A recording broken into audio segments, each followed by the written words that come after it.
Bonjour, bienvenue sur Sudokanar.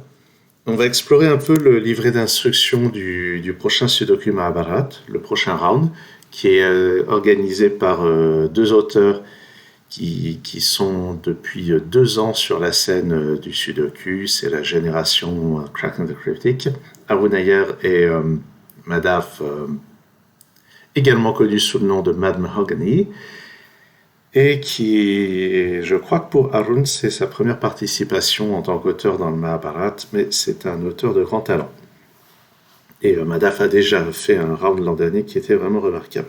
Donc on va regarder quelques-unes des variantes qui sont ni très très communes, ni forcément très rares. Donc la première s'appelle No 3 in a row Sudoku.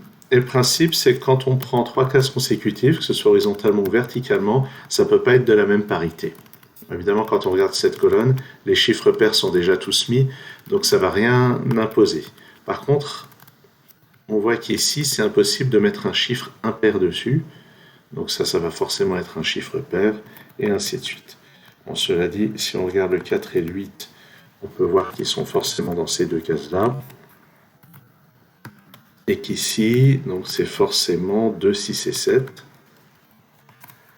Et ça, c'est pas un 7. Et il nous reste à placer un 5 ici sur cette ligne, un 1 là. Et là, on voit que, par exemple, ici, ça va forcément être un chiffre pair. C'est pas un 8, donc c'est 2, 4 ou 6. Ici, entre les deux, ou après ces deux-là, c'est forcément un chiffre pair, donc c'est forcément un 2, ce qui permet de placer ce 6. Ici.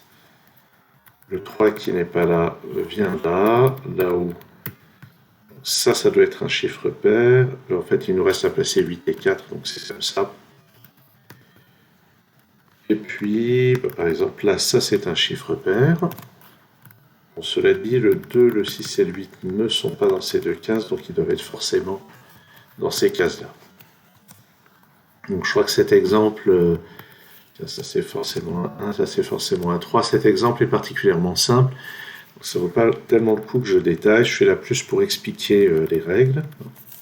Voilà, tiens, là on a un 7. Ici, c'est un 2 ou un 6. Là, il y a deux chiffres pairs, donc ça c'est un chiffre impair, donc c'est le 9. Et ça c'est 2 ou 4.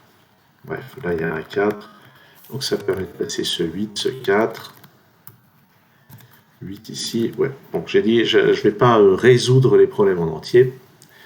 Mon but, c'est principalement d'expliquer en quoi consistent les règles pour le public francophone qui a la flemme de lire les règles en anglais ou de voir une traduction. Donc à retenir, dans n'importe quel, que ce soit verticalement ou horizontalement, dans 3 cases qui se suivent, il ne peut pas y avoir 3 chiffres de même parité. Et on n'a pas encore les scores, donc je ne sais pas quel sera le niveau de difficulté. Je ne m'attends pas à quelque chose d'extrêmement difficile. Outside parity.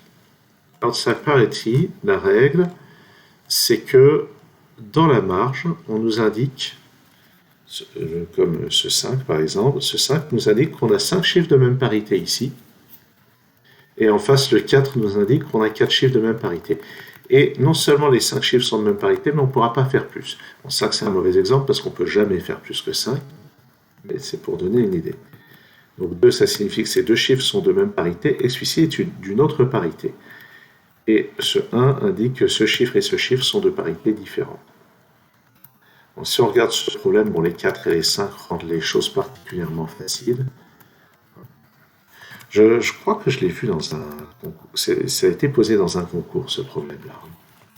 Là, de même avec ce 3, on a forcément ça. Ici, on a forcément 1 et 9. Ici, on sait qu'il y a un pair et un impair. On sait que ces 3-là sont de même parité. Et comme on a déjà 3 chiffres impairs dans ce bloc, je ne peux pas mettre 3 chiffres impairs ici, ça va forcément être 3 chiffres pairs. Donc lui, c'est un chiffre impair, ça ne peut plus être que 3. Donc ça, c'est 6 ou 8. Ça, on a les deux chiffres de même parité, et celui-ci n'est pas la même parité, donc ça, c'est 2 chiffres pairs. Ça, c'est pair, et ça, c'est impair, donc ça, c'est le 5. Et ici, donc 2, 4, 6, 8, et il reste à trancher avec le reste. Ces deux-là indiquent que ces deux-là sont de même parité, mais pas lui. Même chose ici. Donc ça, c'est 4 chiffres impairs, ce qui fait que le dernier chiffre pair de ce bloc est là-dedans. Il se trouve que c'est un 8, donc ça nous donne le 6 en bas. Et en haut, on a donc le 1 et le 8, et à cause de ce 5, on sait que ça c'est 5 chiffres impairs, donc c'est 1 ici et 8 là. Voilà. Donc là c'est 2 chiffres impairs là aussi. Ça c'est 2 chiffres impairs, et là on a les 4 chiffres pairs. Et c'est intéressant, parce que ça c'est 3 chiffres pairs, et on sait que là-dedans on a un pair et un impair.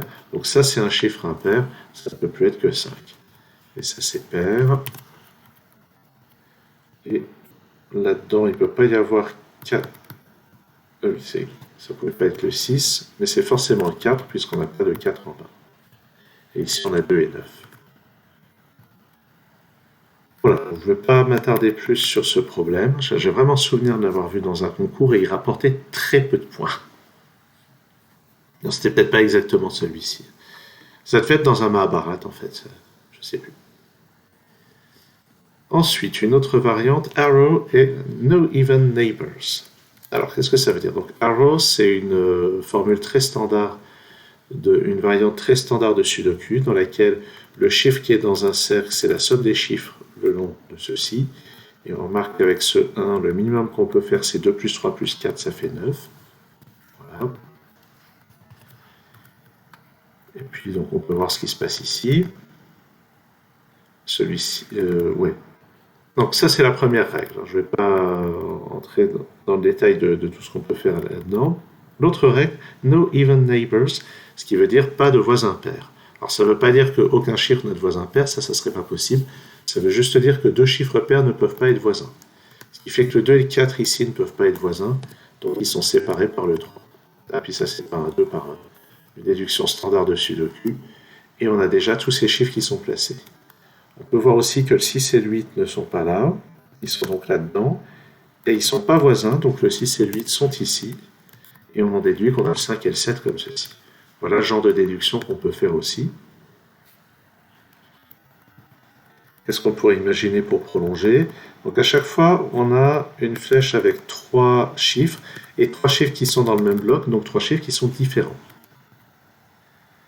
Donc les sommes possibles sont 6, 7, 8 et 9. Ça, c'est pas 9, ce qui nous indique qu'il va y avoir un 1 quelque part là-dedans. Il va forcément être là ou là. Ici, il n'y a pas le 2, donc le minimum qu'on puisse faire, ça sera 1, 3, 4, 8. Donc ça, c'est 8 ou 9. Ça, c'est forcément 3. Parce que si j'essayais de mettre 5... Ah non, ça pourrait être 1, 5, 3 là-dedans. Donc je retire, c'est 3 ou 5.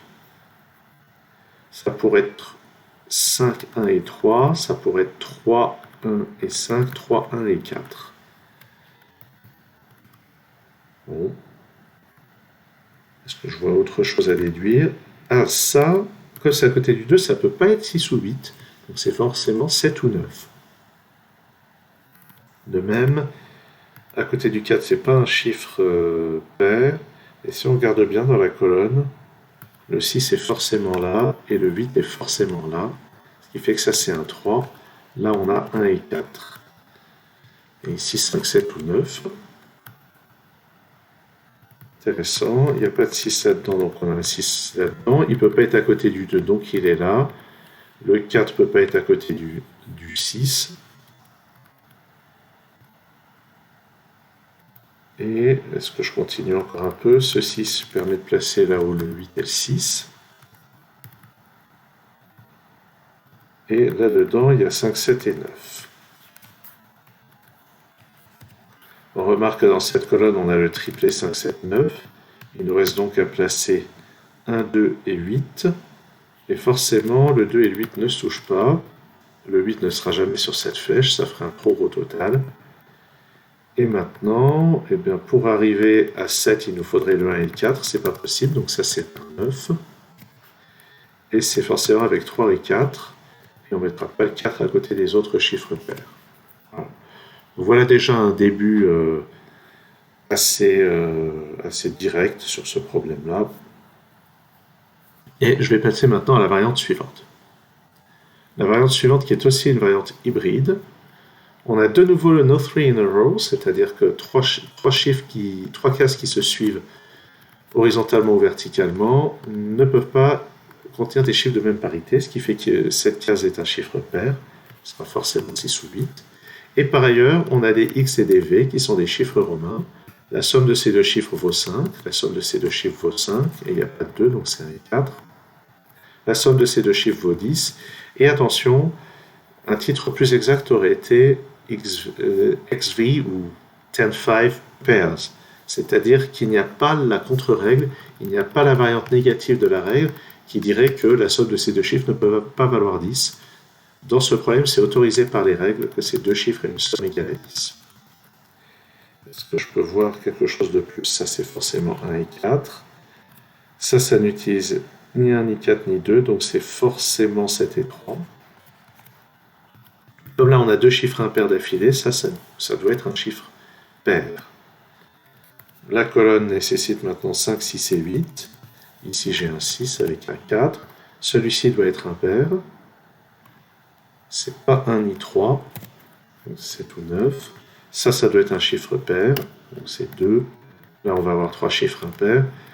Ça peut valoir le coup, dans certains cas, de colorier selon la parité. Avec tous les 4 qui sont déjà placés, ça c'est 4, ça c'est 1. Je vais avoir un 1 là-dedans. Il ne faut pas tomber dans le piège quand on a l'habitude de ce genre de formule, à croire que le 1 ne va pas être à côté du 4 sans symbole levé. Il y a un 3 quelque part là-dedans.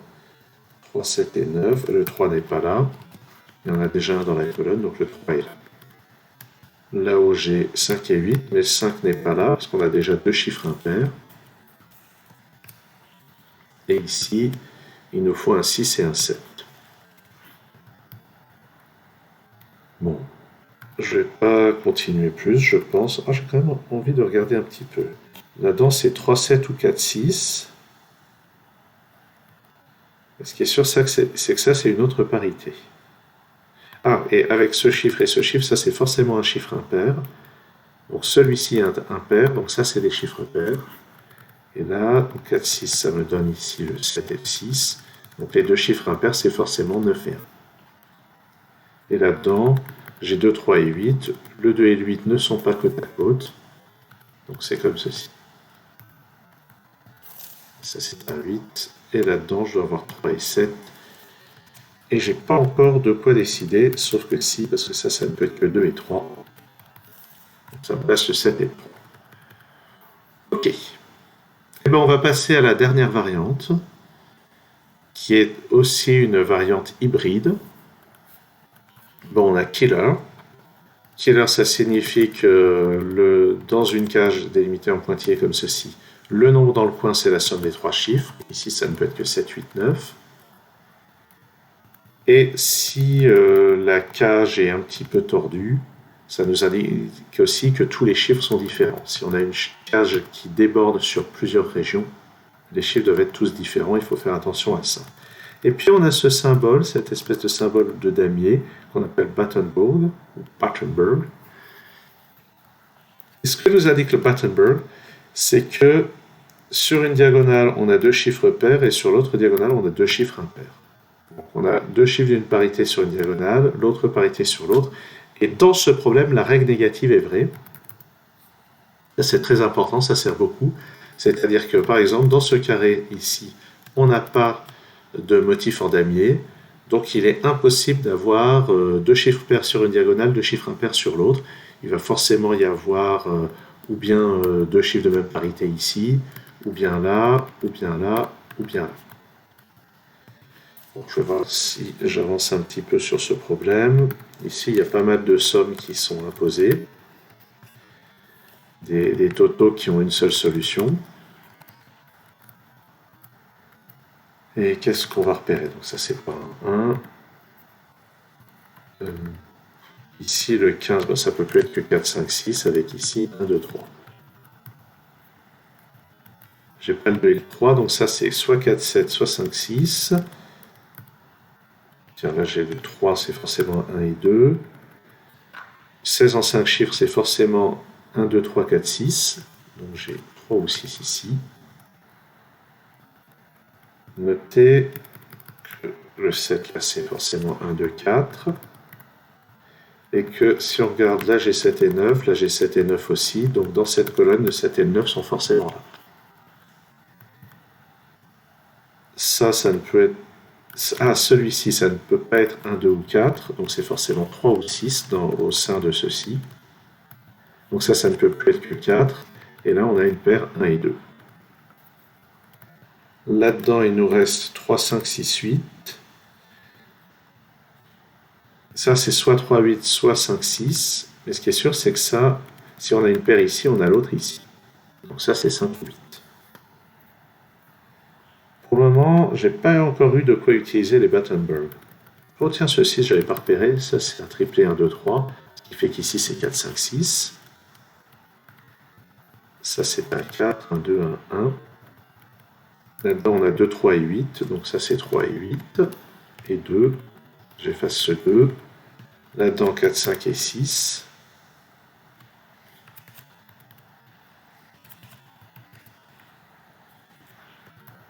Et puis, donc 5, 6 ou 8. Et en échange, 5, 6 ou 3. Ah, et là, on commence à avoir quelque chose. Là, on a un chiffre pair, donc celui-ci doit être pair. Ça, c'est un pair, celui-ci doit être un pair. Donc ça, c'est un 5. Ce qui permet d'avancer. Ça, c'est forcément un chiffre pair. Ça, c'est le 3. Juste par élimination. Ah, là, on a un motif en damier. Donc ça, c'est un chiffre pair. Ça ne peut plus être que 4 ou 8. Et ça, c'est un chiffre impair. Et ça aussi, c'est un chiffre impair. Ça ne peut être que 3, 7 ou 9. 7 ou 9 ici. Donc là-dedans, j'ai 5, 7 ou 9. Ça, c'est pas un 5. Il y en a déjà un dans la colonne. Qu'est-ce qu'on va regarder maintenant? Je regarde si quelque part on peut utiliser la règle sous forme négative. Ah bah tiens. Ici, à cause de ces motifs en damier, on a une alternance des parités, ce qui fait que ça c'est forcément 2, et ça c'est forcément 5. Pour avoir donc cette alternance de parité. Et forcément le 8 ne peut pas être au bord. Si je mettais le 8 ici, vous voyez que là, il y aurait besoin de mettre un motif en damier parce qu'on a 2 chiffres pairs sur une diagonale et 2 chiffres impairs sur l'autre diagonale. Ah, flûte. C'est vrai qu'il désactive le CTRL Z là-dessus. Il faut faire attention quand on résout du sudoku sur Penpa pendant ce genre de concours. J'ai tendance à plus trop le faire parce que je fais encore plus d'erreurs que quand je fais ça sur feuille. Ce qui, dernièrement, relève quand même de l'exploit. Bon, sinon, on aurait pu repérer que... Donc ça, c'était le 8. Donc on peut repérer que ça, c'est impair. Donc ça doit être impair. Ben, de toute façon, pour compléter avec ça, c'est forcément 5 ou 7. Et ça, c'est un chiffre pair. Je peux éliminer ce 2, ce 5, ce 8. Alors, est-ce que je vais au bout de la résolution? Ça, c'est un chiffre impair, donc c'est forcément 7 ou 9.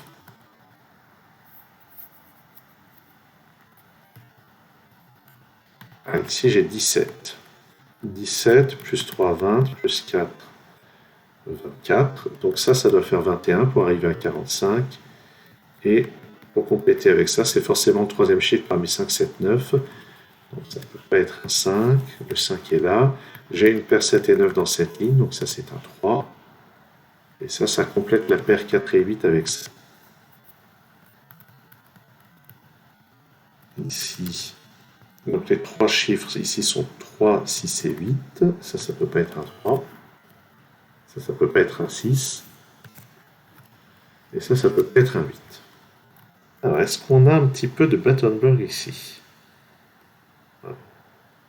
Ouais. Si je décidais de mettre le 8 ici, je vais le noter dans le coin. Si je décidais de mettre un 8 ici, ça forcerait le 6 là et le 3 là. Et on voit qu'on aurait un motif en damier ici au niveau de la parité.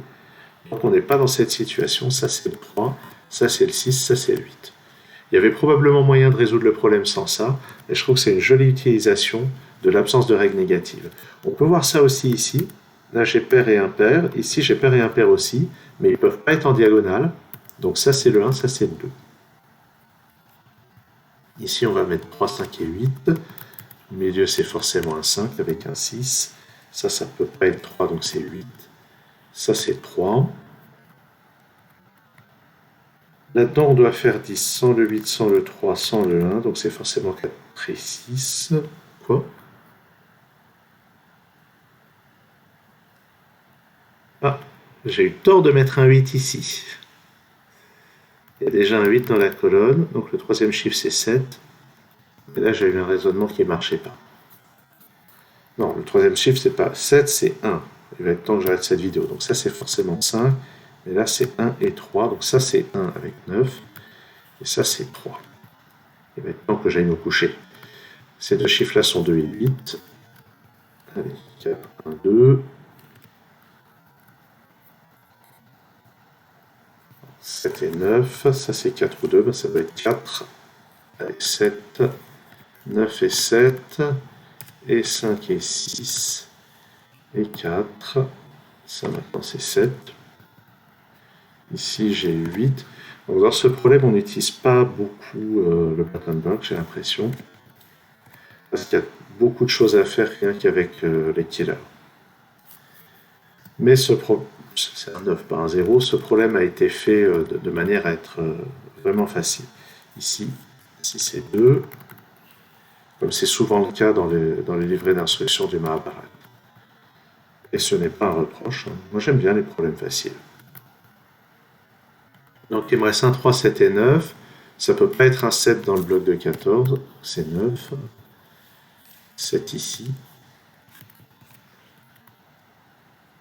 Ça, c'est 1 ou 3. Mais le 1 placerait un 9 ici. Donc, c'est 3 avec 7. 1 ici. Ça, c'est 3. Ça, c'est 2. Ce 3 placerait ce 3. Je vais terminer un petit peu ce qu'il y avait en bas. Ça avait un goût d'inachevé. Ce 4, ce 8. Là-dedans, il me faut un 5 et un 7. Le 5 est là, le 7 est là, ça c'est 9. Je complète avec 4. Et on va terminer ça, histoire d'achever la vidéo qui commence à être un peu longue. Et pour finir, un 1 ici et un 8 là. Et on n'a pas de feu d'artifice, parce que sur ces grilles d'exemple, comme je disais, il n'y a pas de CTRL Z, et il n'y a pas le feu d'artifice non plus. Mais on a des problèmes qui marchent et qui me donnent l'occasion d'expliquer un petit peu les règles de ce round. Et ben voilà, merci d'avoir suivi cette vidéo. Tâchez de bien réussir. Alors moi, mon ambition, j'aimerais être capable en 1h30 de résoudre tous ces problèmes. Ça m'est arrivé dans la saison précédente, mais vu ma capacité à planter les grilles dernièrement, je ne me fais pas d'illusions. À très bientôt sur Sudokanar.